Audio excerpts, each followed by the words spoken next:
loan তরমুজ তরমুজ বাচ্চা বাচ্চা লন পাট্টা পাট্টা তরমুজ দেশি তরমুজ মাত্র 30 টাকা কিলো যে খাইবো হ্যাঁ কইবো এক নম্বর তরমুজ কি চমৎকার তরমুজ রে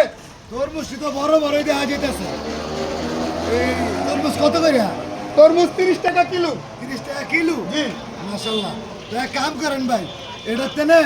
আমার 250 গ্রাম তরমুজ দেন গৌর ভাই এটা আপনি কি করলেন এর মনে একটা তরমুজ করতে 250 গ্রাম দেন যাইবো দেন তো এই যে তরমুজটার দাম আইতেছে গিয়া 30 টাকা কিলো হইলে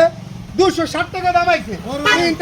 আমি 250 গ্রাম কিভাবে দেই আপনি তো কইতেছেন 30 টাকা কিলো তা আমার যতটুক সমর্থ আমি হেতারুক নিব না আমার 250 গ্রাম দেন না ভাই নিলে এটা পুরোটা নিতে হইবে 260 টাকা দাম আইছে তাইলে আর 30 টাকা 30 টাকা কিলো কইেন না আপনারা এই বেচা বন্ধ করেন কে ভাই কিলো কইছেন না তোমার কিলো হইতে মানে আমার যতটুক লাগবে না ভাই না আপনি তো ব্যস্ত না জানগা তাইলে এই ভাই জানি ব্যবসা করবেন আমার জিনিস আমি বেচবো আপনি আমার যতটুক হেতারুক দিবেন আপনি না ভাই ওই তো না ভাই 250 গ্রাম দিতে হবে আপনি নিবেন না 260 টাকা দিয়া না না আমার 250 গ্রাম দিতে হবে না তাহলে ভাই জানগা ভাই আপনি কইবেন না 30 টাকা কিলো না ভাই আপনি ব্যস্ত না ভাই জানগা ফাউল মারতে ফাউল ব্যবসা না ভাই